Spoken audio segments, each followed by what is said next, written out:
All right, guys. Once again, welcome to the Professional Goblins podcast. I'm one of your hosts. I'm Scott Gladstein, and with me, as always, is I'm Mike Myler. Hi, everybody. and our relatively new co-host. Yep, I'm Savannah Broadway, and this is my co-pilot, Pelly. And with us today is the clever, the stupendous, the wonderful Monica Marlowe. How are you doing? Well, that's probably the best introduction I've ever gotten. Thank you. We aim to please. So I have to say, in the promotion thing that we were doing for you, Monica, you were called a Pathfinder powerhouse. I think you should put that on a business card. I worked very hard to get a lot of alliteration out of that, because once I started, I was like, shit, there's not a lot of things that I can alliterate P with. Oh. Yeah. So, Monica, Good job, for Mike. those unfortunate souls who do not know who you are, do you want to enlighten them to your wondrous persona? Rise to RPG stardom. I was going to say, well, my claim to fame is that I am the 2015 RPG Superstar. And my adventure came out, gosh, I can't believe it's been over 2 years now, but the adventure came out at the beginning of 2016. It was Down the Blighted Path. And since then I have written a few things, probably not as many things as I could have, but I also have a day job. So. I was going to say, there's no shame in having a life. Yeah. And you've got children, too. And I do. Your husband I was gonna is say, a game there's designer, no so we'll shame have him on at some point. I told him to email Savannah because I don't do scheduling anymore. Thank God. Yes. And he is aware of that. Yeah, I know.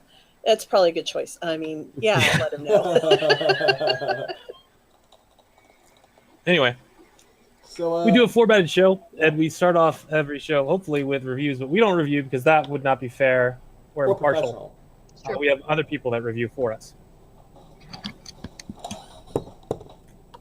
Like Cool Shredder. Now, today's review is going to be Golden Cobra by last week's guest, Jacqueline Bryks. I mean, technically, chap, it won the Golden Cobra. It itself is not a snake of gilded inclination. You're right. What was the name of it again? It was The Porch. It was a good, the Porch. The Porch. Yes. That sounds about right for it. The Porch! I am joined by Unicornbrow, and who are you, sir, madam? I am Sir von Pumpernickel, Esquire. I am joined here by my feathery manservant Jenkins, who has a regrettably bare lip. Chap refuses to grow a mustache. Can't imagine what's going on. It's terrible. At least it's not terrible. I love your bread, Sir Pumpernickel. Thank you. Big fan. Could use more. It's a family recipe. We have profited greatly. I found the Porch to be very interesting. It was extremely meta.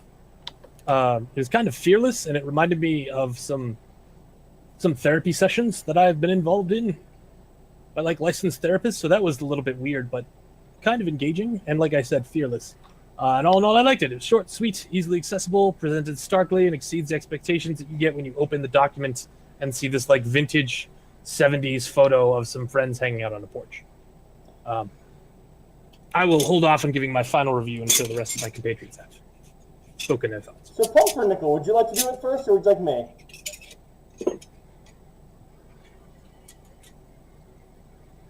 What's that, Mr. Unibrow? Don't everybody jump up once. That's right. Your thoughts on the porch, Mr. Pumpernickel, Sir Pumpernickel.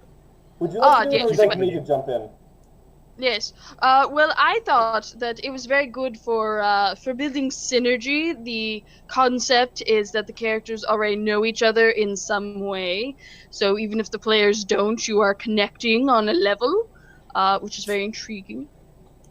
Also, I think it's good for working through issues. Part of the point is that every character has a burning question that they wish to ask, sometimes involving, previous abuses or problems that have gone on in their life. And I find that roleplay, and in this case LARP in particular, is a good way to parse that out internally if it happens to affect you personally. It's also worth mentioning it's just so 2 yes, pages. Just impressive. Yes, no, it was a fine piece for its 2 pages. So I thought overall it was a very interesting little, almost group project, if you know what I mean. One of those things you might use at a company to help people get to know each other, a teamwork exercise.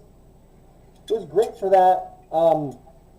The game aspect is lower. It's much more on the game side or the play side than the game side of things.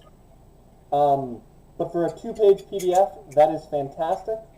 I did wish there was a little more polish in the PDF, but otherwise, I was very happy with it. It'd be something I would play. I love the games like that, and as Cool Shredder said, it was very fearlessly written. Some very burning questions are in there. Also, I like tea. It doesn't. Yes, it the does fact that use it ice- went on as long as it took you to drink your iced tea was fantastic. and refill, enough for a refill. Yes. And Yes. she included some stuff about atmosphere as well, like dimming the lights or playing at sunset, which is very nice. Yes.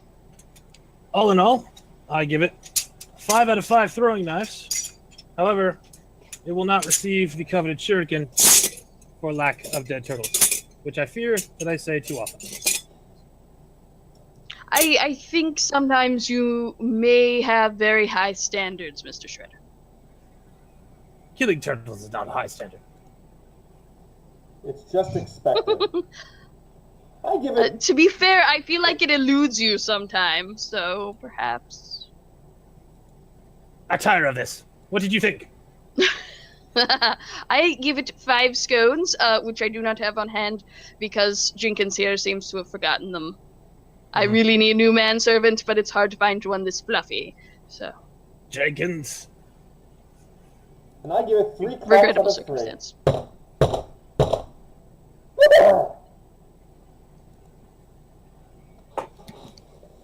And that does it for our review segment of the show. Monica, if you give us a PDF, we will review it. Although we ask that you try to keep it under like 40 pages, please. Okay. It does take a while for us. It does. It does. So I will keep that in mind. But my next one will involve killing turtles then. Oh, good. I will do my best. Mm, I will do my personally best. That would be really awesome. like turtles. Cool Shredder hates turtles. I love turtles. I think they're I great. still smell like latex. Oh my god.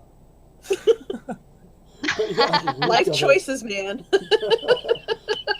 And don't Well, he ask used me to why I do have a those porn in there. stash thing, but it kept hurting him when he pulled it off. I don't think he's gonna win. I just don't think there's a win scenario for Scott. The day I have to put the Batman cowl on to do something, oh my god, is the day I just quit. Because putting that thing on is the worst experience of your life. There we go. But yeah, so the first segment of our show is obviously the product review, but the next one is your favorite character from a game you're currently playing or a lesson you learned from a character you played in the past. So does anyone here want to start today? Do you want to start us off, Monica? Well, my favorite character is always the character I'm playing because I don't get to play very many characters. I hear that. I gotcha.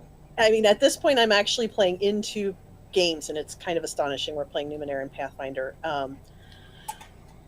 But, you know, I'm actually kind of glad you guys reviewed a LARP because I always enjoyed LARPing, and I haven't LARPed in a long time. We gave that up when we had kids because, you know, trying to find time to go out on a Saturday night usually or, you know, do traveling. Every stuff like Saturday that. for me. Yeah. But I'm trying to do costume things on top of having little ones. oh, yeah. Yeah, I mean, you know, I have to either... Well, once they hit a certain age, like, my mom used to take my sister Heather all the time, and she became like known as. Now, this is not because she's a mom; she just loves to cook for people. But that's what she got to be known for. She was the gypsy who cooked for everybody, and like screamed "manje, manje," and then she did all the other stuff too. But like, yeah, Well, and that's once they hit that age, but it's 13 minimum, right? Usually it depends on which game you're at and where you're at. I mean, but usually 13. Some of them are 18 or up. But you know, we're taking our kids to Gen Con. This will be their second year to go all 4 days. But right now, my Numenara character's fun because it's a game that we haven't really had a lot of chance to play in the past. We finally are really running a campaign with it. And it's a lot of fun because my character is a sneaky nano who explores dark places. And so I just like, interpret dark places as like all the worst places you can be. Like, I found a villain. I'm like, oh, he's the darkest place. I'm going to go explore him. Or, it's like, or we found like this monster that's like sentient, but, clearly like just murderous. I'm like, whoa, he's really dark. I'm going to talk and make friends with him. So yeah, I'm like totally a menace with this character. I like it. Hey, it's all in the interpretation. Oh, totally, and that's the best part about Yes. that system. Oh, one of the best parts. I So, still got to play Numenara 1-2 though. Mike, have I told the story about the Troll Slayer? You talking about the LARPing Night Elf? No, the one with the Warhammer Fantasy. The other game I played character in? who slayed trolls. I don't think so. No. Okay, so I got a good one. I played a game of Warhammer Fantasy, role-playing game, before I even knew about like 40K or anything. So this kind of threw me into this game like one of my first weeks of college, and I love to role-play, if you guys don't know already. I like the role-play aspect much more than like the rolling the dice parts. And if you guys don't know, Warhammer Fantasy, the mechanic is if you roll maximum amount on a dice, it's called Uruk's Fury, and you roll again. So I am playing a Priest of Sigmar, and I am playing him straight up murderous dude with a giant warhammer, and he's rolling 2d10s. So, anyway, if you guys don't know, in Warhammer Fantasy, dwarves are, there's a group of dwarves called the Troll Slayers. And they eventually get up to Demon Slayers and everything, but their idea is that they're dishonored dwarves who shave off everything but a giant orange mohawk, run in naked, and try to have a good death against a giant troll. And their ultimate goal is to kill it but die in the process. So we have a Troll Slayer in our group, and he is my guy's best buddy because, they're allies, so he's willing to go the extra mile and help him out. After some rather unfortunate incidents involving a wizard going crazy in our party and a situation with barrels, we end up on this mountain. That's delightfully vague. Oh, Please I know, continue. it was wonderful. They were horrifying. We end up on a mountain pass between our, point A and point B. It's a windy, stormy night, and boom, boom, boom, we hear this big thundering steps, and the Troll Slayer rolls and goes, "It's a troll. I've been waiting my entire game for this." And he runs out, and I go, "I will witness you, brother, don't worry." And before even that, I was there to witness his death, Shiny and chrome. Yeah, I know, right? No. So I run off with him, and I grab my hammer because I want to see him go out in a blaze of glory. And he runs up, and he does some really, really good damage, and he's taking him down. And I sit there, and I go, you hear, "Oh, look, Uruk's Fury. Oh, look, Uruk's Fury. Oh, look, Uruk's Fury. Oh, look, Uruk's Fury. Oh, look, I rolled it 8 times in a row. Mind you, 8 damage is a lot. You can kill a person with 8 damage very easily in that game. You can, a troll is a big thing. It has 30 HP. This is like killing a Baylor or something. Mm-hmm. So the Troll Slayer got 1 round to hit it. I walked up, the power of the gods themselves charges themselves into my hammer. I hit it and explodes in a bloody mist. And the dwarf looks at me like, You stole it. You ruined his death. And he's just, I'm like, I thought I was helping. What did I do? And this poor dwarf has been working for this for his entire game, 2 months of play, and just You're a me monster, rolling man. dumb luck 10, 10, 10, 10, 10, 10, 10, just made him cry. And this dwarf lost his entire life at that point. He's just like, "Oh my god, I can't even die. I tried to die." I'm like, there, little dwarf. Don't worry. Sigmar protects. And he's just like, "I hate Sigmar now. I hate Sigmar now, man. God damn it." And there was an inquisition where they were trying to figure out why I could channel so much energy into it, and we never figured it out. I think the game pittered out, but it was just it became a plot point that my character had the divine gift of Sigmar or something, which is the God Emperor and equivalent. So There we go. that was the time I completely ruined a game, a dwarf player's game. Out of game, he was laughing his ass off. by rolling really, really, really, really, really, really well. The chances of it happening, we calculated that were like 0.00001% or something. It was like 1 in a million, and I was just like, all right, reincarnation of Sigmar right here. You know, kind of like rolling 3 ones in a row on a d20, right, Mike? Yeah. You know, I do that all the time, Mike. We should have a roll off. I'm trying to find all the worst dice rollers. I think we should have like a contest or something. Sell tickets, whatever. You know, I love like the fact see who rolls the worst. my GM dice for Pathfinder is the purple Paizo dice, and they're mean. There is a die that you can get that has an explicative as the one that I won't. You know, if it weren't $60, I like it. If it weren't $60, I'd own it. Oh yeah, because That's legit. that's what I roll a lot. I'd wanted to make a noise when I did that. I don't want it to be like ah! Somebody just screaming. Kind of like those light up d20s, except it like screams. Yeah. it screams great profanities for idea.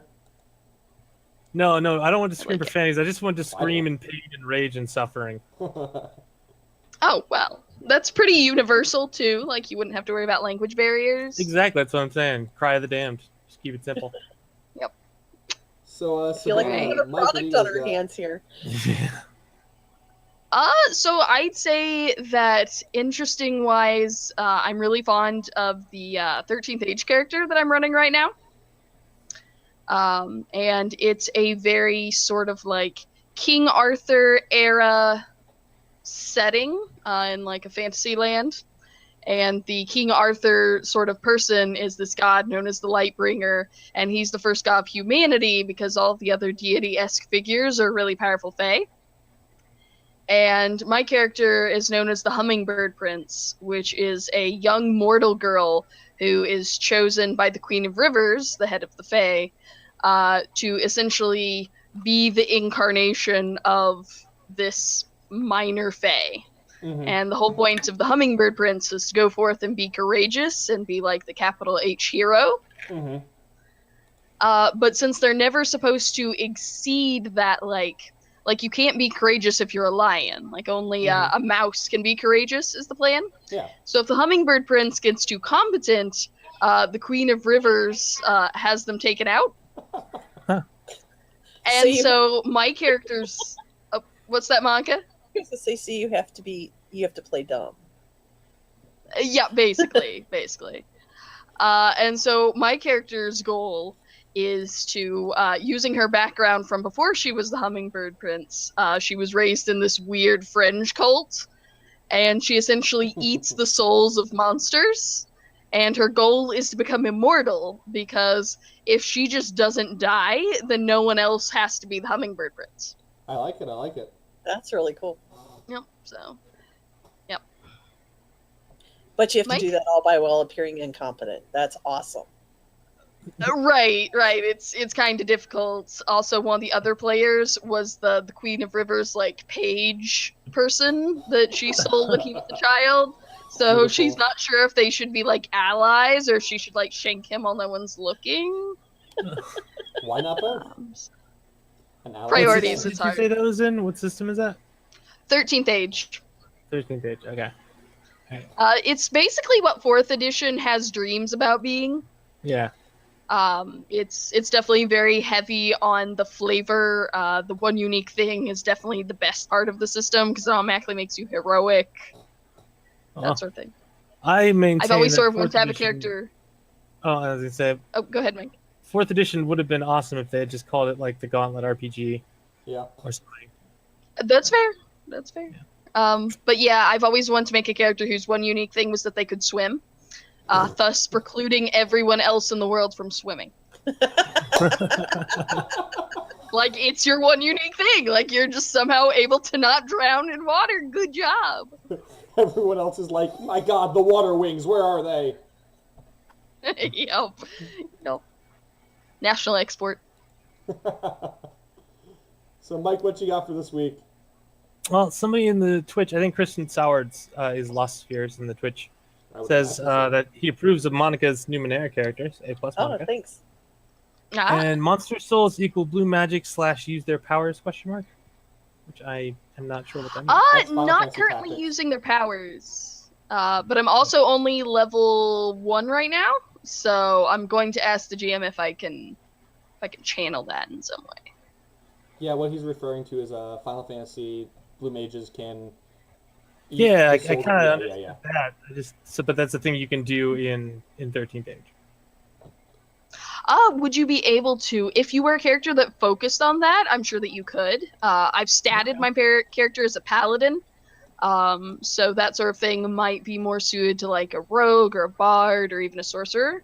13th Age is very customizable. I actually did a Final Fantasy Dragoon Nice.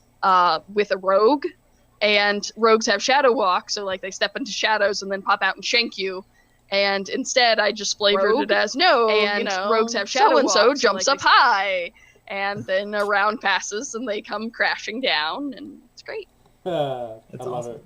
I've done a werewolf, like a Krynos style werewolf, flavored as a barbarian. I statted up a sorcerer who is basically an arcane trickster and traded out some of her spells for a stabby maneuver. It was good stuff. Yeah, I gotta try that one out. I've been meaning to. It's good. You should do it. It does get very powerful very quickly. There are only 10 levels, so you're essentially advancing almost twice as fast as like a D&D or a Pathfinder game.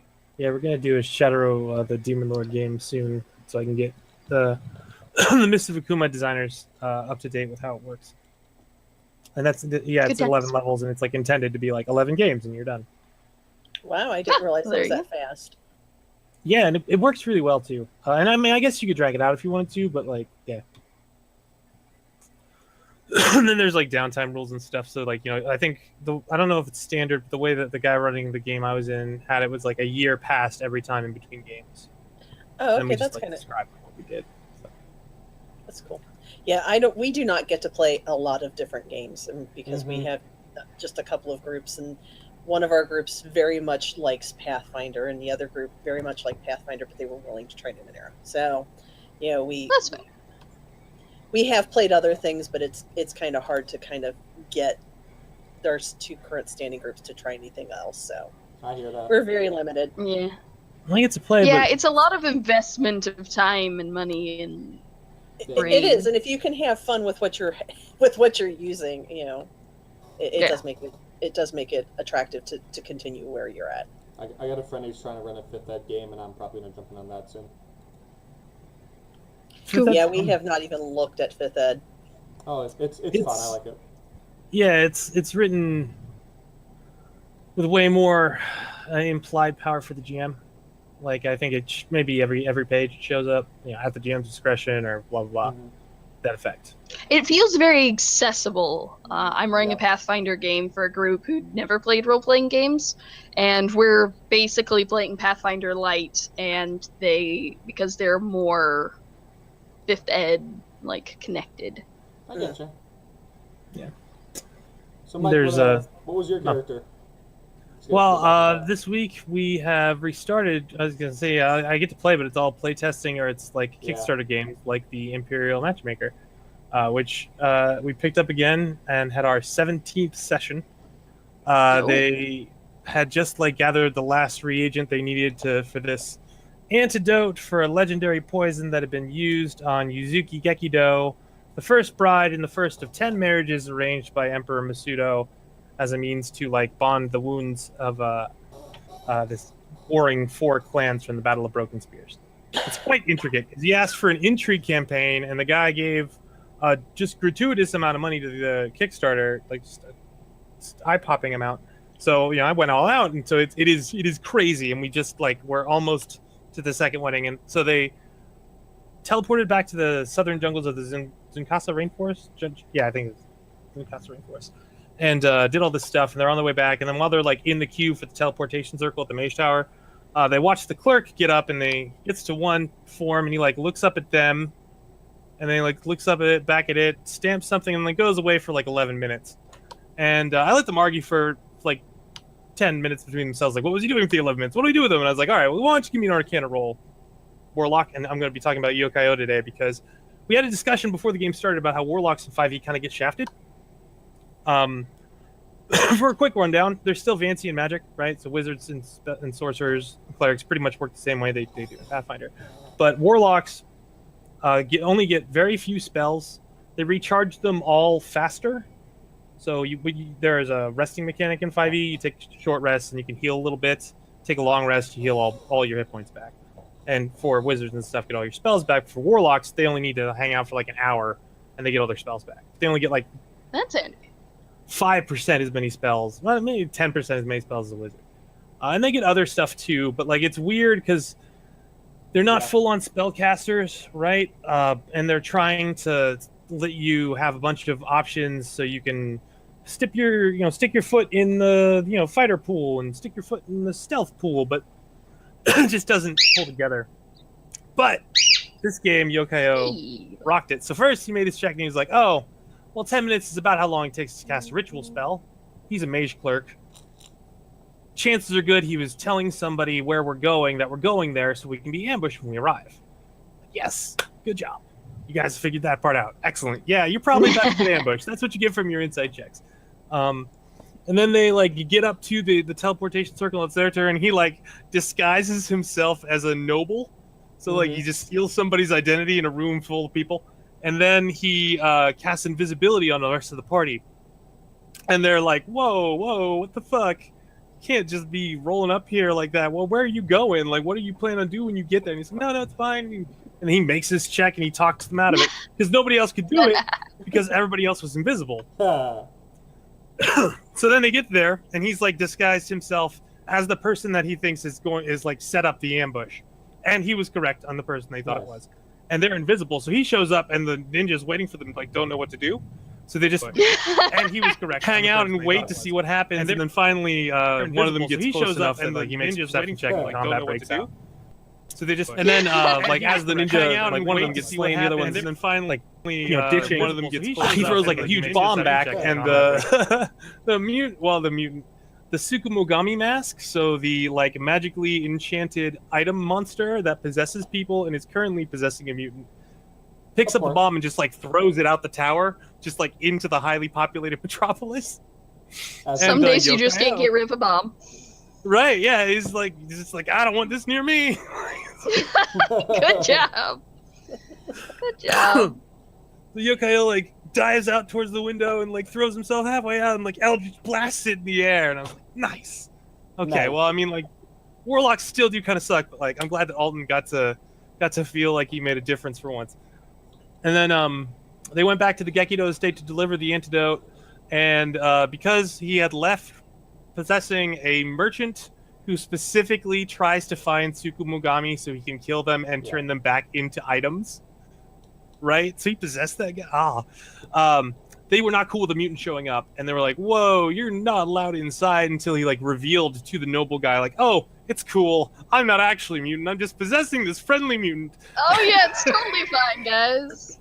Definitely fine. No, they were actually, the mutant and the mask have an accord. They've come to an agreement. So she is cool with being possessed. So now they're symbiotically related. Yeah. I know the big word there. Previous hosts have not, obviously Tara-O was not interested with being possessed by a Tsukumogami. And then he was in a rogue before. Oh, the rogue got away, and he's very terrified of that thing and wants revenge. But anyway, yeah, it's and that's where we ended pretty much. They're about to deliver the antidote, and then presumably go and get her groom, who was the one who actually stabbed her with the poison dagger. Because during the wedding, suicide bombers just dropped out of the sky.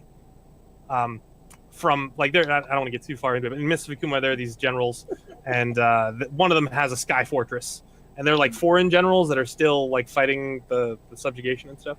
And they dropped suicide bombers on this wedding.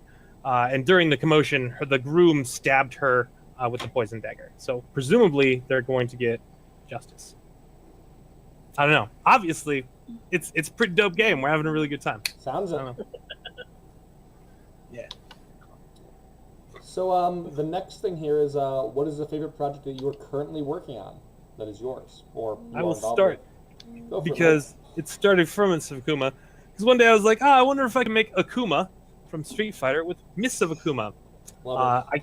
I could. It's great. There's a long blog series on my website. Not this Friday. Next Friday is the last post because I'm done. I've done like 26 Street Fighters, and that's all the more I feel like the world needs in D&D 5e stats. Are you sure? So, yeah. I mean, there might be 27 out there. There's more. There's way more. There's like 60 some. But I got all the ones. I'm just saying you should run like a Gen Con event where you like have all the statted up ones and just have a have Street them Fighter duke it out. Great Yeah, idea. no, absolutely. Yeah, I might try that actually, because I mean, like, I It'd got be them like all. green blood on a black rock at PaizoCon.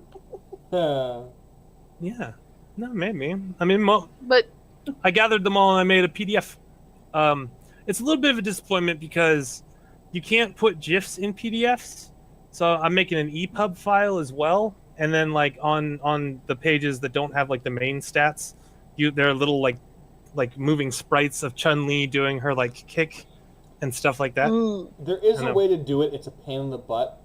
Yeah, you have to save it as a video file, and it makes it would make it useless because it's like a 69-page document by the time I was done with it. That would just crash a computer at that point. And there's other stuff in there. There's Afro Samurai. There's the Gino, the teddy bear head guy from Afro Samurai. Proto Man from Mega Man. What else was in there? There's some. Oh yeah, Samurai Jack and Aku. Nice. Yeah, no, it's really cool. And I'm not like it's not going on Drive-Thru RPG or anything because obviously I can't publish it. It's a completely unofficial fan product and not an official Mists of Akuma product whatsoever. It's just something I wanted to make for people to enjoy. But yeah, it'll be available on my website and other places like Reddit. 2 weeks from now, something like that. 2 weeks and change. cool. Yeah. Oh, and all the Street Fighters that you could play on Super Nintendo, basically, plus some extras. Good. Wait, I forget. Did you get Dan Hibiki in there? Yeah. Okay, Somebody good. requested Dan. Somebody requested Goken. Somebody requested Nikali, who was from the new Street Fighter. He's some like Aztec dude with dreads that are tentacles. I don't really know. He's cool. I have stats for him. That's someone's fetish. Yeah. But no. Insert bad hair day joke here. Yep. Yes. And you can get his ringlets, so you too can have bad hair days. Ooh. So I think me and Savannah are going to talk about the same thing. So Monica, do you want to go up next? Well, I'll tell you what. I have a couple things in there, so what I'll do is I'll move most of them down to the when I freely talk about all of the other things. Oh, I want to add. I just finished sending the print no, files. Mike, it's my turn, dude. No, I'm finished. I sent the print files for Mr. Akuma Adventure and the Shadow of the Demon Lord print. That's it. Done. So yeah. Anyway, what you got, Monica? Are you Tell me what sure? I'm sure. All right, so the favorite project that I'm working on right now is actually something I can't officially discuss yet, but it is related to something that I can. Andrew and I have been co-writing something that has just gotten so big, it's enormous. Owen Casey Stevens asked us to write. Well, actually, he asked Andrew to write a catalog for his Anachronistic Adventures. Oh, cool. And so now he and I are both writing it because it just keeps it's enormous. So we actually have about 3 old Sears Roebuck catalogs that we're kind of like pulling things from. We've got some of the old gaming books that we're trying to create a gaming catalog that fits into the time period of the early 1900s. Cool. Ironically, and you guys will you'll hear this again tonight probably. My maiden name and my husband's mother's maiden name were both German, and actually Andrew is a Marlowe and a Grimm, and it is Christopher Marlowe and the Brothers Grimm. My maiden name, my maiden name is Vaguely. It's pronounced Vaguely. So we are naming the catalog the Vaguely and Grimm catalog. Good. Because Good. it was just we were like, this will never be a better pun, so we're just going to use it. Definitely. So that is still in the offing though, because every time we sit down, we're like, oh, we forgot to do spinning wheels, and we still have to do cars. I mean, the things that are in this are just, it's unbelievable. And it's really easy to get sucked down the rabbit hole of research. So I'm doing things that are of interest to me. He's doing all the other things. Team player there. Yeah, well, it is what it is. But it's been a lot of fun because we sit in our living room across from each other on our laptops, and we'll be working, and we'll be in the same project. We will upload stuff to each other, and he'll be like, oh, and I can see when he's found something because he's just nose deep in the catalog. I'm like, I'm going to need that in a minute because I have to do pricing, and so it's kind of interesting to, first of all, to see the things that were available 100 years ago, and then to try to figure out what kinds of things would be available in a game setting in addition to what would be legitimately have been available. Yeah. So that's the current thing I'm working on.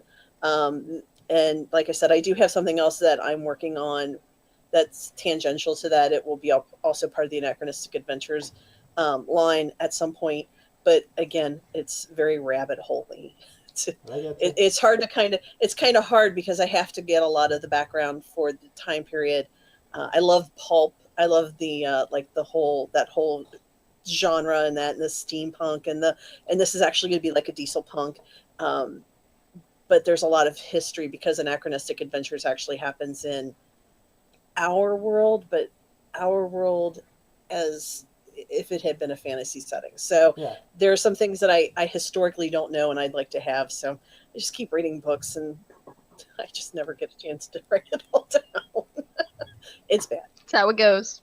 It is. That was one of the funnest parts of like making the Hypercore timeline because it was like, Mark Twain.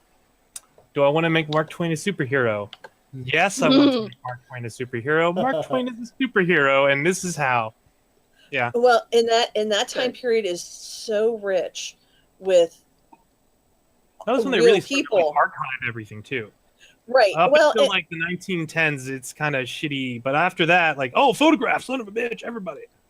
Hey, thanks for letting me know that I can salty language. I was absolutely. The guys at No Direction are like, I'm like, oh, do you think I should go with the PG like you guys? They're like, yeah, don't be dropping any F-bombs. I'm like, it's going to be Mike Myler. I'd say, oh yeah, I learned a very important thing from my mother when I was growing up. You never fucking swear. She told me that myself. It's important. But that's the project I'll talk about now, and then I have some other stuff I'll talk about later when we get to the free for all. Cool. Well, Christian Sowers approves of the name, and I'm sure will approve of what is to be talked about next. Indeed. A little bit. You want to start us off, Scott? Yeah, so I can't give out a lot of information. I don't want to be like spoiling. This is Kristen's thing. He can do his thing. He approached me a little while back to help him develop some locational stuff for his setting, the City of Seven Seraphs. Kind of got the sigil thing going on. It's in the middle of a different dimension. I don't want to spoil too much on it. Middle of a lattice work thing. Of kind of distance you can travel like on Shadow Plane of Shadows. It's a big city with a bunch of different factions all vying for power, a bunch of different powers. Over some of the wardens, which players take a lot of the role of, which are kind of like kind of police-ish, but not really.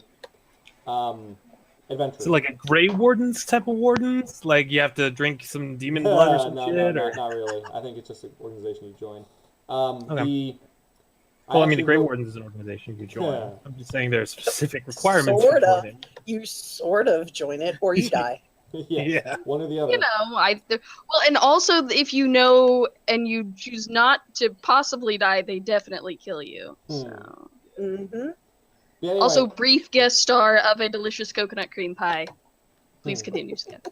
But yeah, the two things I had to write were the Watch Point, which I won't go into too much, but it's basically like their emergency services stuff. Mm-hmm. Some of the stuff I've written in other books are actually a bunch of Gonzo 2 stuff might show up in there, but actually not. I swear I didn't suggest it. But the other one I wrote is called Pon Academia, which is as insane as it sounds.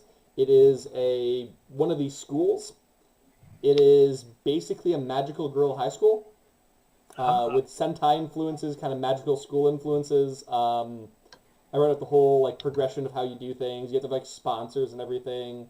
And yes, you can totally become a magical girl or a Sentai hero as a result. And is this Pathfinder or Starfinder? This is totally Pathfinder. Okay.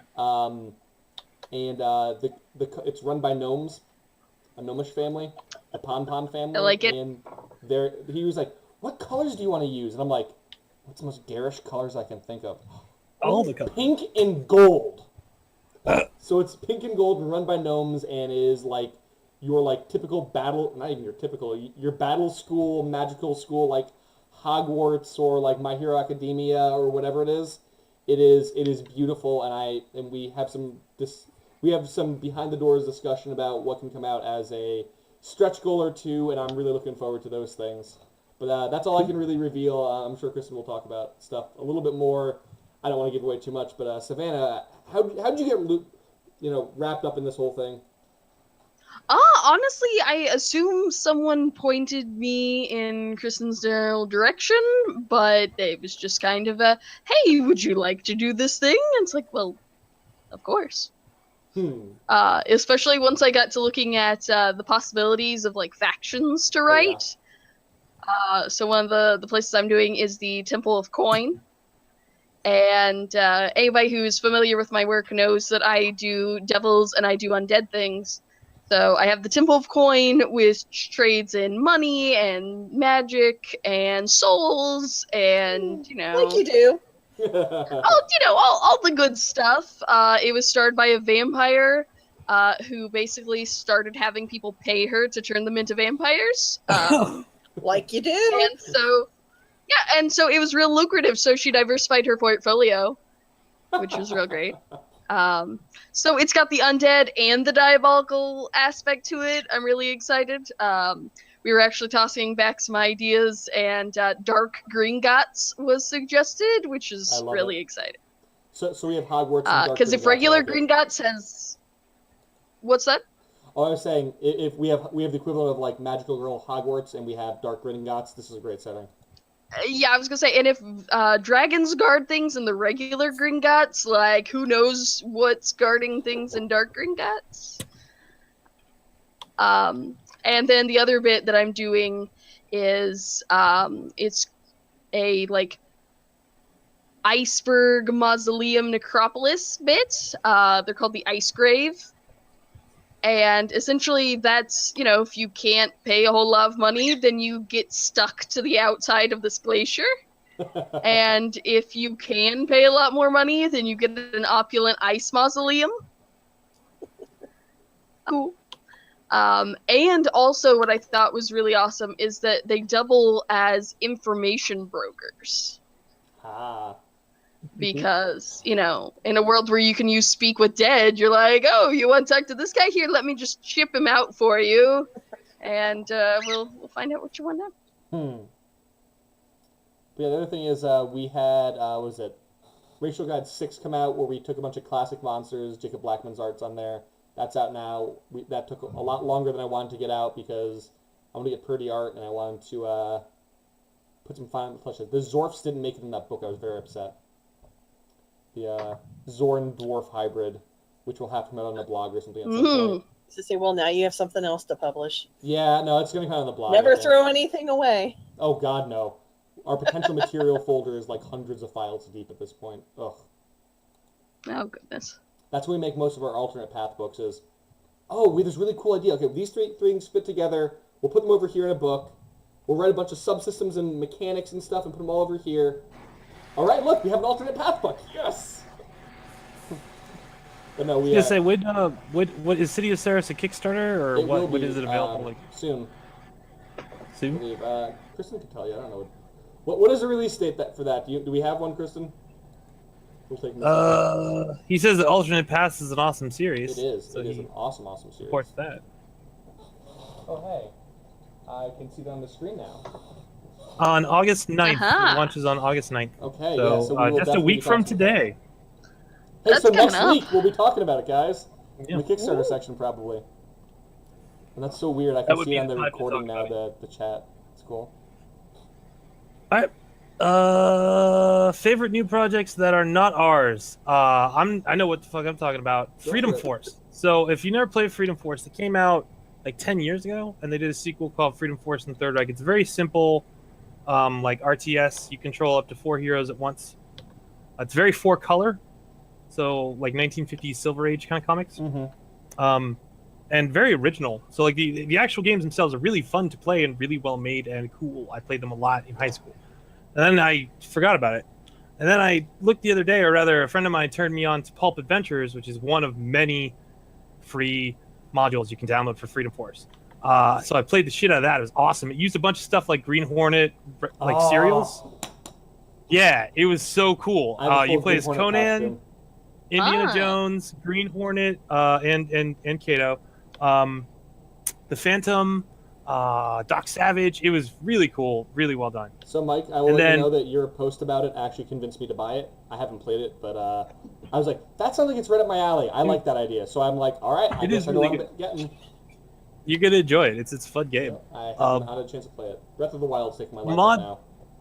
That I just got was like 300 Marvel pack mod or something. It's got 300 Marvel characters, and then you can play as...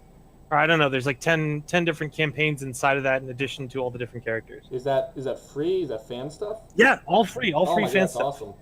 Yeah, hold on. Let me. Now that I know That's you have exciting. it, let me find the link for you. Yeah, send it to me later though. It's all good.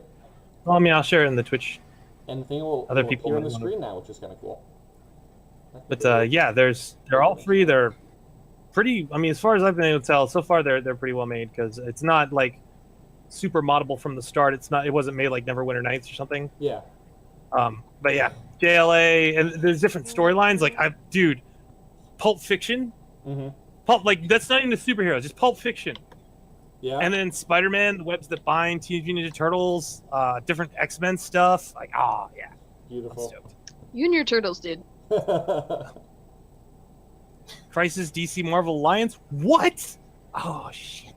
So, I don't have time for this, motherfucker.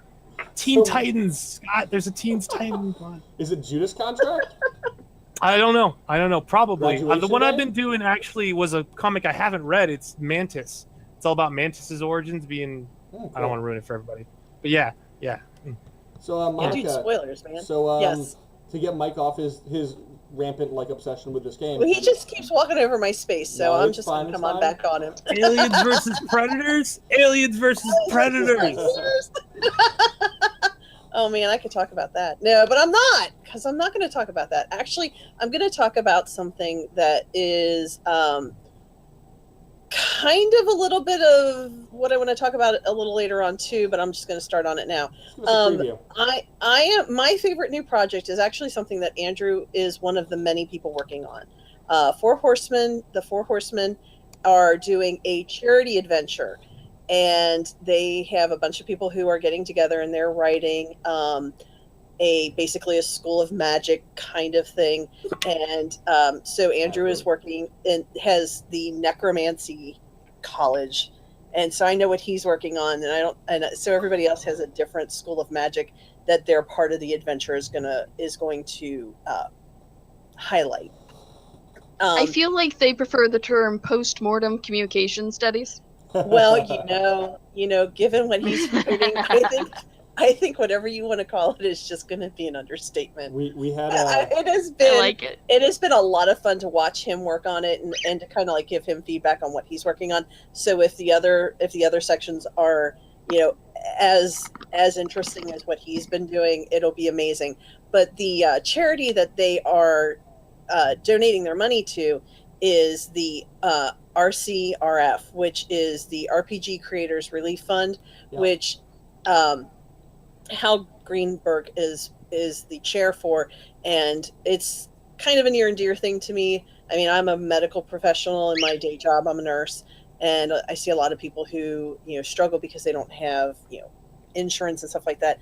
And the game designing population, while we still continue to add new people, we are getting older. I mean, we are at Gen Con 50.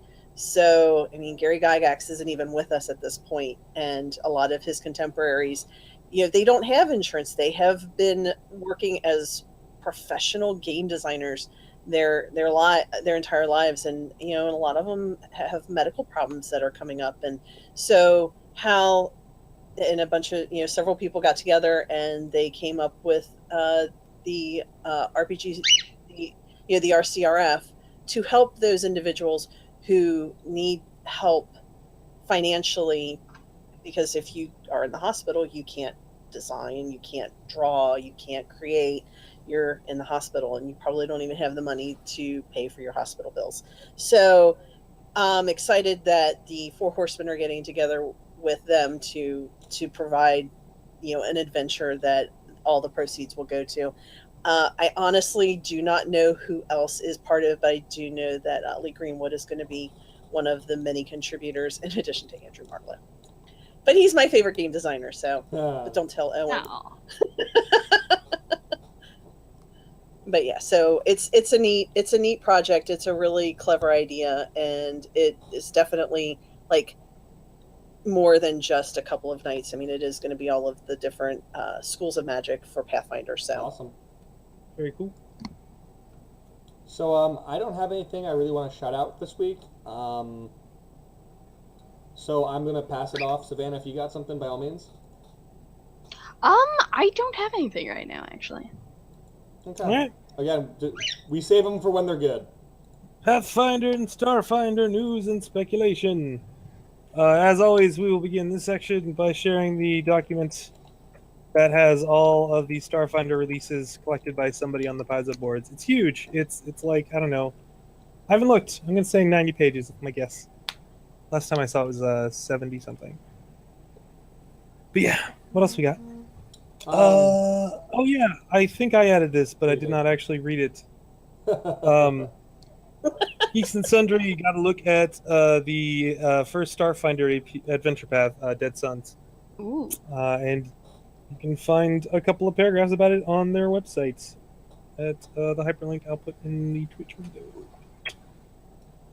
And we'll, of course, put in the YouTube video description as well. So other people, yeah, you have... Yeah, so what's this about? The Elemental Mastery Handbook came out literally like yesterday, I think. And people are talking about it back and forth. If you guys don't know what it is, it's a Pathfinder companion handbook thing. It's on elemental stuff. Oh my god, who would have thought? But here's what's kind of making people go, what? So, what class has the elemental spells? The kineticist. Can I be a troll and say a wizard? Yeah, wizard. But anyway, there's only one page dedicated to the elemental dude. That's kind of sad. Everyone looked at it kind of like, could you put a little bit more? But it looks like there's generally the consensus is, it's some pretty interesting stuff. I mean, it's not like essential, you must have core rulebook stuff. That's why it's in a companion book. There's like an elemental... what was it? There's a salamander bloodline for sorcerer. You guys didn't feel there was enough stuff for the kineticists out the gate?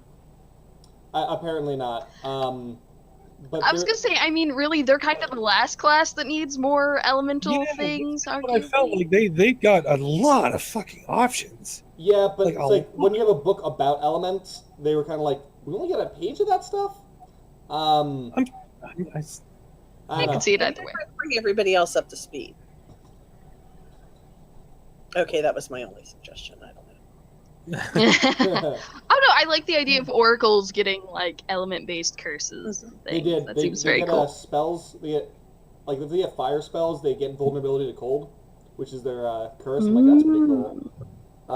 Let's see what else did they get. They got archetypes for ranger, rogue, alchemist, gunslinger, bard, summoner, and monk. Apparently the Wait, the clerics don't warrant elements. What? No, they have a... yeah, I am sad on that front. Yeah, they have no new domains or anything. Clerics like my favorite class. Nobody loves us.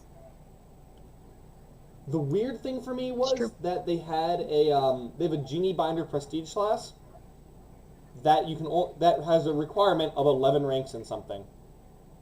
Which means I'm saying... So you have to be 11th level, basically. To take it, yeah. So you're not getting your 10 levels out of it. What's the 10th level ability? I don't know. I don't even know it's a full 10th level class. People were just talking about it on the boards today. I'm like... I mean, I wouldn't think so at this point. Yeah. Maybe it's a 5-level one? Yeah, that's probably. The summoner. I also would put forth that druids need more elemental spells. There is a very sad deficit of like electric druid spells. Like there's some fire. Like there's just not enough. Well, Druids need more. Call Druids lightning? specifically, they I always feel like they try to avoid giving druids damage spells. It's not fair, is what it is. Like you can only have an electric spell if you worship Gaza. No, you can change into a giant fucking eel. Just do that. Yeah, the people who need Still direct true. damage spells are clerics. That is also true.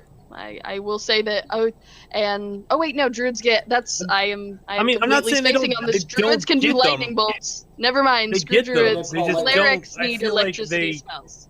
As far That as is the Boom answer. Boom goes, it's much better to be an arcane spellcaster, specifically a sorcerer with. That's what I'm saying. So Like the, that's Blaster an caster. intentional design ethos that they've like maintained. one of the things is for Yeah, clerics. but yeah, no, I always feel spaced. like Not evil druids. Clerics need electricity spells. That's the answer. I always feel like clerics, especially like evil ones, or at least damage dealing ones, or neutral ones who happen to channel negative, don't get as much love as the healing ones because they're like, oh yeah, the cleric, there's a new way to heal a thing, or maybe a disease thing. Okay, whatever, that's fine. I'm like, can I have something other than inflict, please?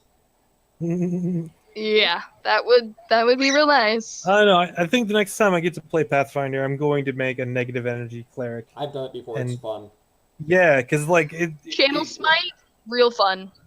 Well, my favorite one is just walking up and going, death to Yeah. everyone! You get death, and you Selective get death. channel, also a good idea. Yeah, If that's you what want I'm your saying. party to like you at all, Select a channel or just stay the fuck away Maybe. from Jerry. Optional. or if your entire group was Dompiers, you could just ask them to all be Dompiers, and then you could basically be their healer anyway, That would be awesome. and you wouldn't harm them when you channeled to harm living creatures. So I recommend you all take rogue classing so you have dodge. Yeah, that. You walk into the game, you're like, guys, everyone better be able to avoid spells. Why? I am not taking selective channel, and I'm rolling a negative cleric. Oh, Oh, you have evasion. That wouldn't work because it's a fortitude it. save. Oh, you're right. so that Or is it a will save? I know it's not a reflex save. Negative it's not energy is a you're will right, it's save, not- it's because a I don't will remember save, it you're right. so It's been- stalwart. All play Inquisitors. High level. There you Yeah, go. yeah. You need to, and then, they don't get that till like 7th level, right? Yep. So- Get to play mid-level Inquisitors. Enjoy. Yeah. Man, the Hexblade from 3.5 had that though. That was so much fun. The rewrite of the Hexblade, which was better than the original one, but still. All right, Kristen has some thoughts on negative energy channeling. What? I don't know. I think I missed the context as it was coming up. But But I agree. We have talked about it enough. Any other Pathfinder stuff, guys? I don't have any other Pathfinder. nothing came up for me. Not personally. And I don't think we have anything for D&D 5e unless somebody has a surprise. I looked through some of the stuff today. Dragon Magazine 14 came out. There was nothing Cool. much in there that I was like, oh my god. It was mostly just like, these guys are playing it on Twitch. I'm like, so Yeah, they are really trying to push that. I saw that the CEO of WotC was talking about how many viewers they have on Twitch. We have millions of viewers, and Morris was like, subcaption. I think he's talking about individual views, yeah. not like number of viewers. So someday we're gonna have to use our setup to do it. Is that what you're saying?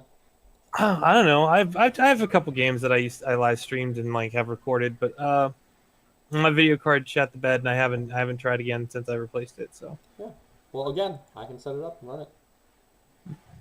But yeah, anyway, so yeah, nothing for D&D. other RPG business. I kind of wave my hands so I know in the video where to hit.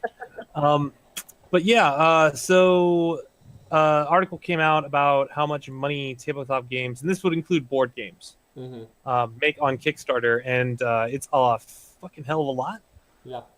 Even just this year so far, all like a quarter of all the money made on Kickstarter is tabletop games. Well, that's because of Bones and Bones 1, 2, and Bones 3, and the upcoming Bones 4. And then four, Well, I Kingdom think- Death doesn't hurt anything either. Yes, that's for and sure. that. All of the Monte Cook games, they've all done There's a very couple well. different. There are two main things I think it is. It's product lines, right? Generally, when you make an RPG or a tabletop product of any kind, it has the potential to have a sequel or related products to it, right? So that it can expand. Like, how the fuck am I going to expand from this magic cooler that keeps your beer cold? Yeah. You know, like where the fuck do I go from there? Like, there's no, it doesn't go anywhere. So there's that, and then if there's also a way loyal customer base isn't the right word, demographic. Yes. So like the people who are tabletop gamers are more willing to be loyal to a company than your average video gamer. And then add on the fact that most tabletop games succeed and fulfill their rewards, and there are a lot of video games that just did not do it. Mm-hmm. So, you know, I think that's just like, here it's been Kickstarter. Kickstarter's been around for a couple years now, and the waves are starting to It's a lot the- easier to publish a book than it is to create a video game. that is. I mean, also I don't mean that, and I'm not trying to diminish video games or publishing books, because neither one of those things is easy. So, But- as a background, I used to publish video games, so yeah, I completely agree. Yeah, I mean, it was unfortunate that, you know, Pathfinder's shot at video game didn't work out, and I mean, I Oh, know they're they're still something doing it. else. and they're keeping to their revised like schedule of updates and stuff. Right, and I was So- glad to see that they did that. I mean, but it's just taken very long. Even Torment, even Numenara Torment was very late in coming out, but it was worth waiting for because it was Numenara Torment. But you know, Just real quick. but at the end of the day, Monte Cook Games, when they say they're going to put out a book, they put out a book.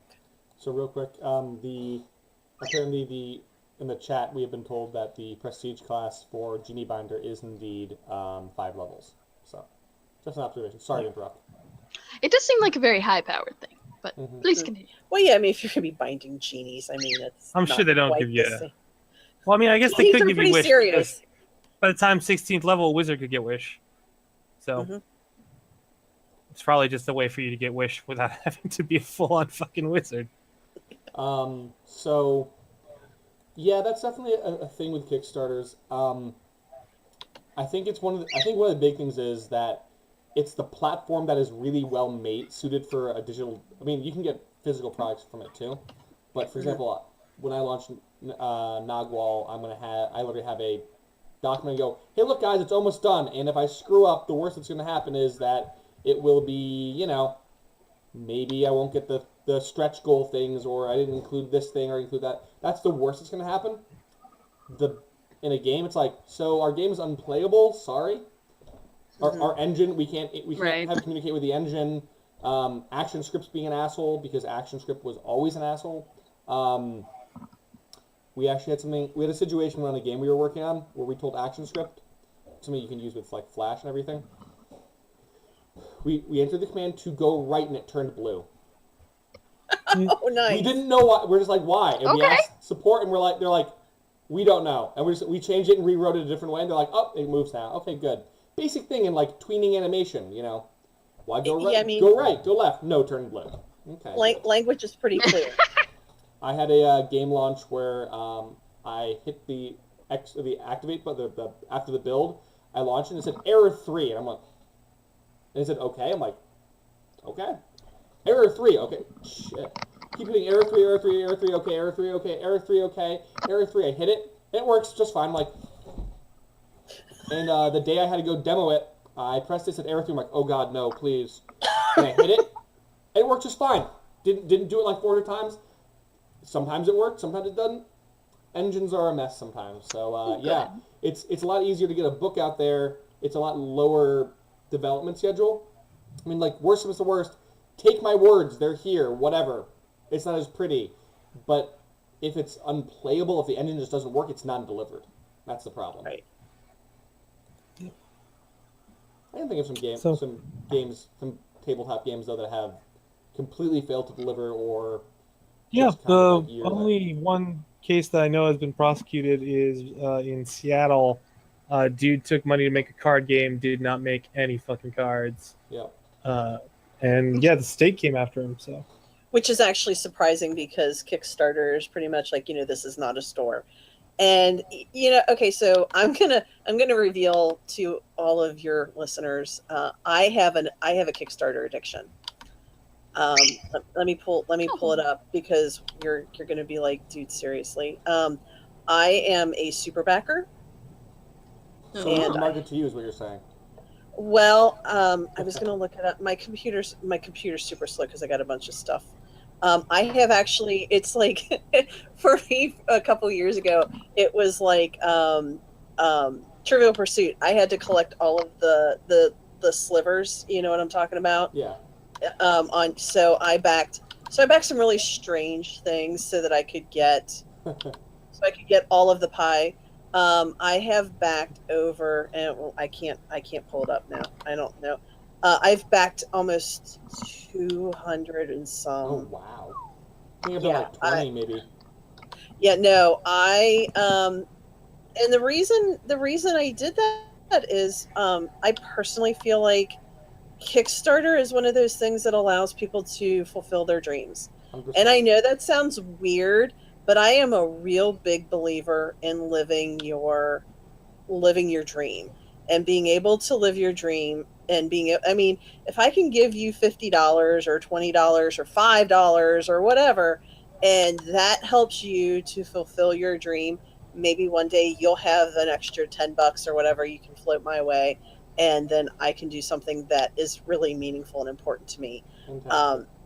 But let me see if I can pull it up this way. It's ridiculous, the number I have. I've been backing since, these were supposed to be fulfilled in 2000. I have not broken 100 yet. I'm at 77, I think. I'm in the 20s somewhere, I think. Well, no, almost all my pledges are like $1 or £1 because I just want to support the project. I don't have a ton of money. Right. Even registering as a backer helps the project. So. Well, yeah, because it sends out emails. I get emails from all sorts of people who've backed crazy projects. Mm-hmm. But that's Monte Cook Games. Most of their stuff comes out that way. So for us, it's a no-brainer for us. We back everything they put out because we're part of their asset team, among other things. Yes, I've backed 207. Oh my gosh. And those are the ones that are fulfilled. Yeah.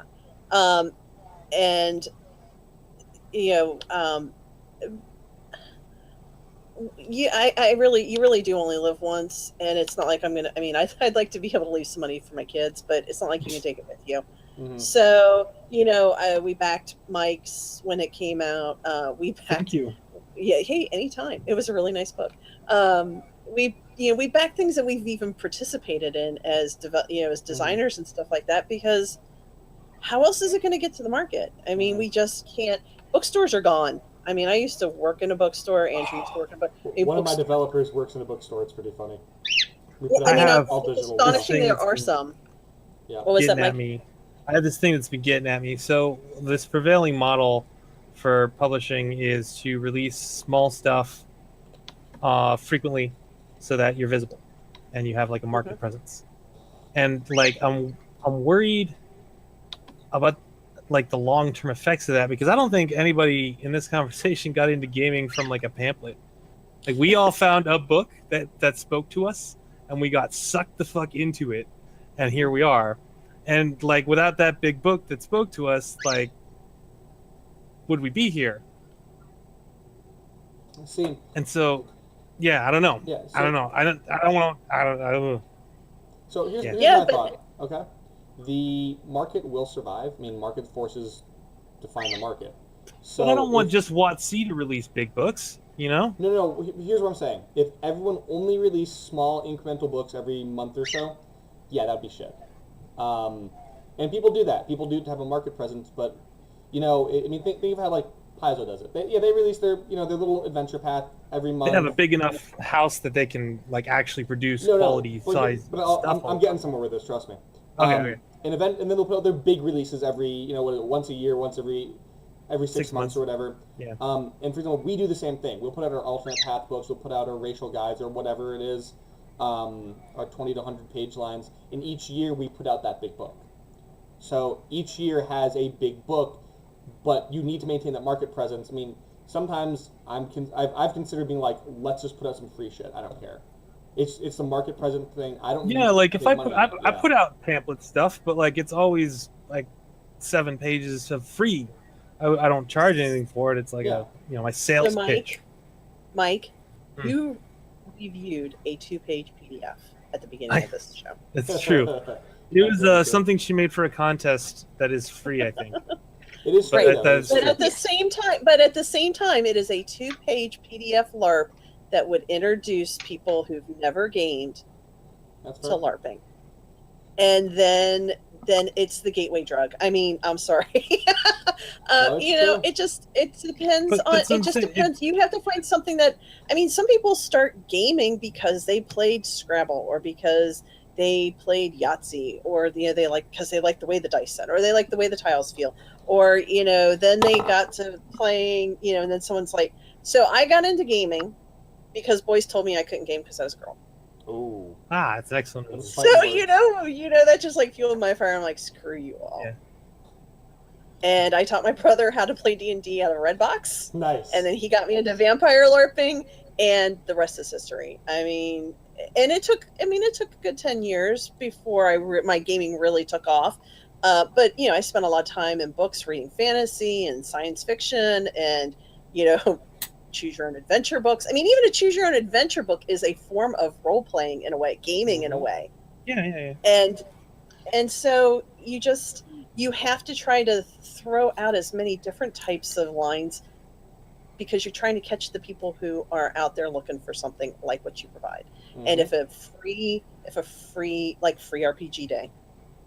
Again, I support free pamphlets for all fucking day, but like the model of making something small and just releasing it every week and repeating that, if that prevails and becomes like the most reliable model for publishers, and that's what publishers all start doing, I don't think that'll be a good thing.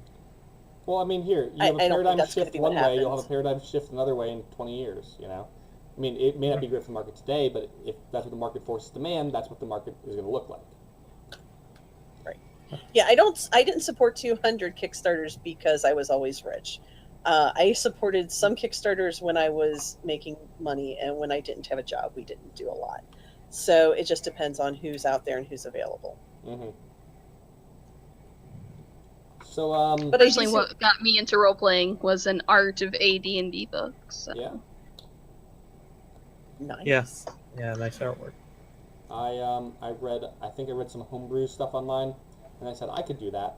And then I picked up I think it was 3.0 or 3.5, when I was There's like, 3.0 for me. I think it was 3.0 or 3. I think it's 3.5. I think it says all the books. But I remember when 3.5 came out because all my whole group was like, "Oh, come on, fuck on! We just read all these other books. Like, what are you serious?" Well, I did 3.5, but I'd been doing other types of gaming beforehand, and that was the gateway. And then I went to a LARP a year or two later called Mythical Journeys. MJ guys, come on, yeah. Oh Anyway. yeah, technically, I guess I started with Red Dragon, the mud. Yeah, Before I got I into did a lot of the- message board role playing for years and years, man. I am Admiral Constance Lafayette on on Shadowfleet, one of the largest Star Trek role playing sites on the net. Been around for 11 years. Crucible City was Meet the Masterminds, and that came out after 3.0 and stuff. So Well, not to interrupt reminiscing, y'all, but No. we are approaching time. Oh yeah, so let's move on to other media of interest here. yes. So Guild Wars 2, Well, Path of Monica, Fire is you coming out. said you're. What's up, Mike? Go ahead. Guild Wars 2. Well, Paths we of talked. Fire. We talked about. I was gonna say we talked about Kickstarters. Are we up to that? Is that where? That is No, that's after next. this. That is right after this. So This we'll- is Guild my Wars what 2. am I? So real quick, Oh, we cool. have this section is other media of interest, then Kickstarters, then it's your spot, Monica. So yeah, Other me. the other media of interest is Guild Wars 2 is coming out with its second expansion. The first one was pretty cool. They have their living world called Path of Fire. Literally, the god Balthazar has come down and said, "I have forsaken humanity. Screw you guys. I'm going to kill I'm all the out." other gods. I want to be the only god." I'm like, that's pretty cool. They have some like Nightfall stuff. That in there. escalated quickly. Oh yeah, no, it's pretty cool. He wants to kill an Elder Dragon, which is like the boss of every campaign. and he can curb stomp them basically. I am obsessed with a series called the Bobaverse series. The next one, I've mentioned it before, is coming out next week on the 8th, and I've already pre-ordered it. I am sitting here excited and waiting for that. Saint Seiya, if you guys didn't know, that old anime, Knights of the Zodiac, I think it was in English, is getting an anime. So up there with Castlevania and Be on Voltron. Netflix.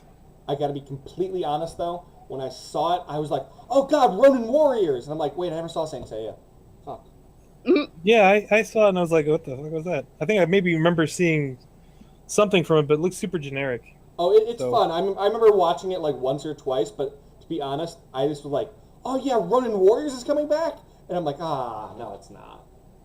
I don't have the toys Yeah, for like that show. I might have seen it in like the 1998 Otakon room or something. Yeah, like, something like yeah. that. But I'm down for it. They did Voltron right. I hope so. Yeah, no, Voltron they was do so. amazing. Yep. Yeah, And the third season's Riz coming out on Darby. that soon. This one. fucking Riz Darby for the win. So love Mike, that what do you guy. got here? Oh well, Monica, you're saying your computer's running slow. I used Avast Cleanup because they're doing a 30-day free trial. Oh. Oh, okay. And I freed up rather, like, I don't know, 90% of my RAM space. So my computer, like, InDesign has gone from a 3-minute load up to like 20 seconds. Mike. And my I will reboot be is no longer a several minute process. So yeah, Avast cleanup shit, 30-day trial free. Get it now. Oh, If you don't have Oh, Avast man. already, it's free. You should have it. It's a virus. Mike, that Antiviral hurts me protector. You're using that. Also, if anyone from Avast Yeah. is watching, you're totally welcome to sponsor us. Mike, that hurts me, man. Yeah, It's sorry. not the Sponsor, only yeah, thing totally. that I use, but I do use it because it is free. I remember the original Nod 32 like antivirus was like basically bleach for your computer. I love that. They've since rebranded into a million different things, but the original Nod 32 was just like, System 32 doesn't seem to be working right. Do you want to delete it? And you're like, no.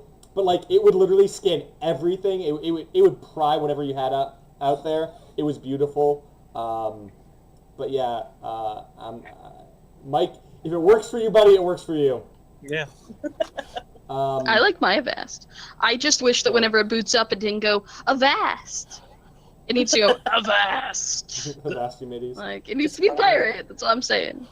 I also run like Kickstarters. Malwarebyte every week or so, which is another free one that you should have if you do not have free antivirus programs yet.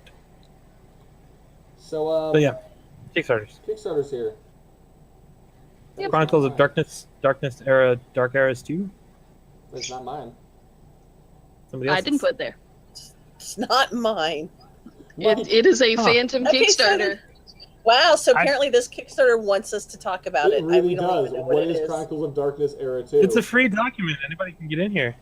Maybe we should Something. set passwords to get It's into about something. Dark I Eras. just had I was gonna say I just had Kickstarter open. I closed it. Oh, you know, Jacqueline might have wanted to talk about this last week.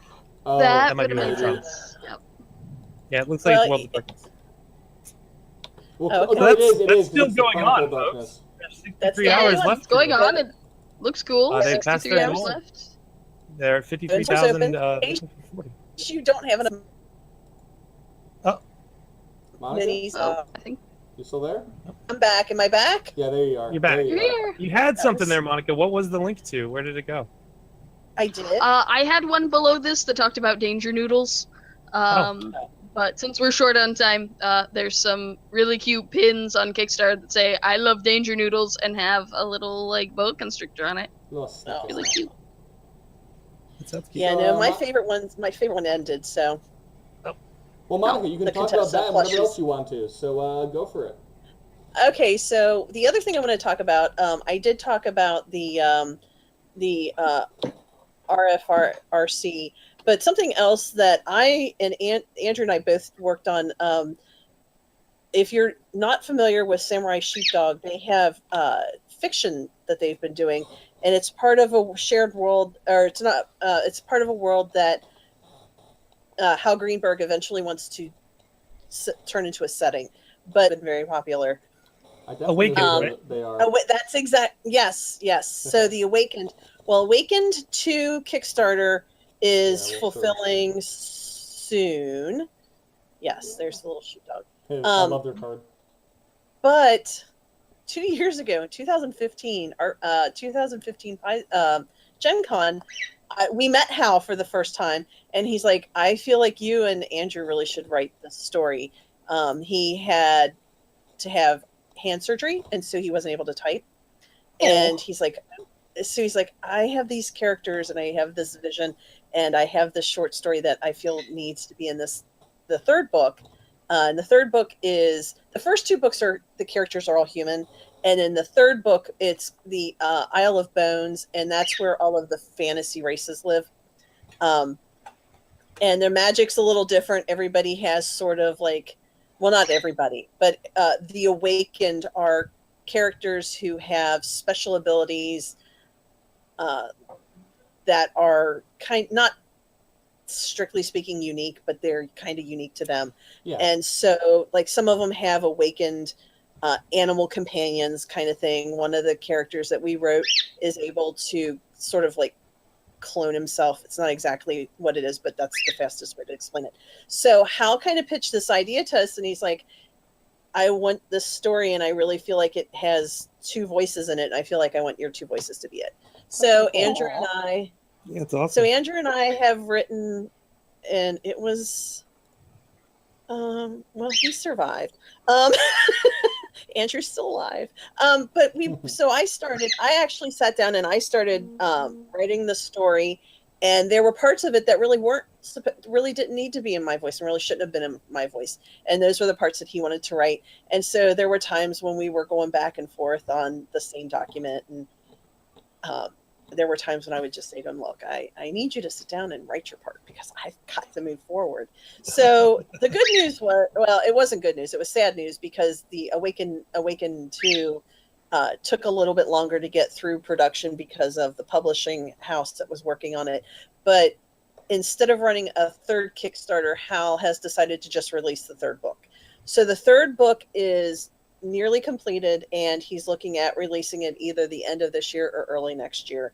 And so there will be a co-written book or co-written short story by myself and Andrew, and our characters are actually going to be the characters on the cover. Hal was just telling me that he was working on the artwork, and that was, I mean, it was really neat to get to sit down with somebody and talk over dinner. And he's like, I barely know you, but I really feel like you're the voices of the characters that I want in this story. And I want you guys to write this. And it's about a married couple. And I don't really want to give away too much because the story was, it was amazing to tell. And we had our daughter read it because we wanted to make sure at the end of it that it was actually cohesive, that it made sense. And she's like, I'm glad you warned me because I don't want to, I mean, it's one of those stories where I really feel like we kind of did all the things that we wanted to do, but it was really an interesting process for us to write true fiction. I mean, it's different than writing game design. I mean, game design is not, I mean, that's when I sit down and write game design, I'm just basically writing the backdrop and all of the extra characters. And whatever the main characters are doing is way out of my control. I can try to predict what's going to happen, but actually putting the voices to those characters and calling the shots is kind of different. It was a neat experience, and I really enjoyed doing that. So that's coming out very soon, and I'm really proud of what we did, and I hope that everybody likes it. So go buy the book. Good. But but that's the only other real project right now that I'm at liberty to discuss, but it's the only one that it was such a big part of what we did for the longest time. And then I talked about the catalog. So but yes, just so you know, you can always donate to RPG Creators Relief Fund. They have a website, and you can do that. And actually, I lied. I do have another charitable group that I'm working with, Lawful Good Gaming. Lawful Good Gaming is we came together back in January. You can do the math to figure out why maybe we came together late January, early February. And we decided that there were some organizations that really could use some extra help. And we wanted to provide gamers with the opportunity to sort of try out some new games, see some different game styles, and donate some money at the same time to go to charities that they can even kind of choose. We have a bunch of different GMs who run different games at different times. We do them online, we do them in person, and then any of the money that any money raised goes directly to the charity. None of the money goes to us. We are completely 501c as well. So we have no money. That money doesn't really pass through our hands. It just goes right into the charity that's designated. We have different seasons. So every couple of months we come up with another group of charities that we're going to sponsor, and then we go, I'm going to run my first game for them sometime after Gen Con, but my schedule has just really been tight. I just changed positions in the same company, and so now my evenings are finally my own again. So it's I know it's been crazy. I actually get off work before 9 o'clock at night now. So wonderful. So those are my two big pitches, both of them for charities. It's like I like to help people or something. Yeah, it's crazy. Say it's not so. I know, it's crazy like that. I was gonna say, Savannah and I and the rest of the Hypercore team wrote a novel, and it was easy to write most of the chapters because some of the characters are based on us because they convinced me to put us on the cover, which was a good idea. You guys were right.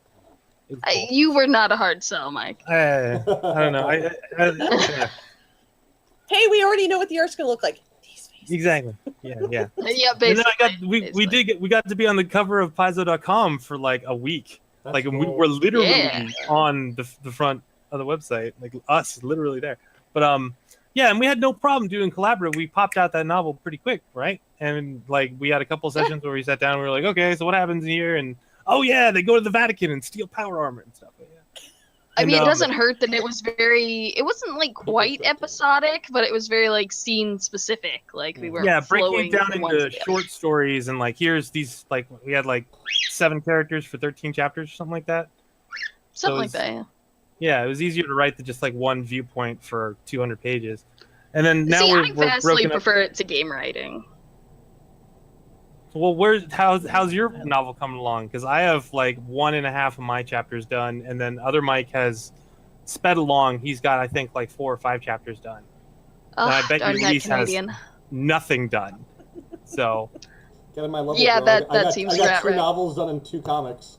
Luis is just gonna fucking go into the future and steal it from himself, because that's how he does it. That's what he's doing. I thought he stole it from you in the future. I don't think he discriminates targets. I think he just takes the best stuff. Yeah. Okay. So guys, we are at time here. So yes, once again, guys, thanks for joining us. We'll see you guys next week. Oh, we're doing Munchausen? Yeah, we're doing Munchausen after this. Okay. Well, stick around, folks. Yeah. We'll be back in like 5 minutes.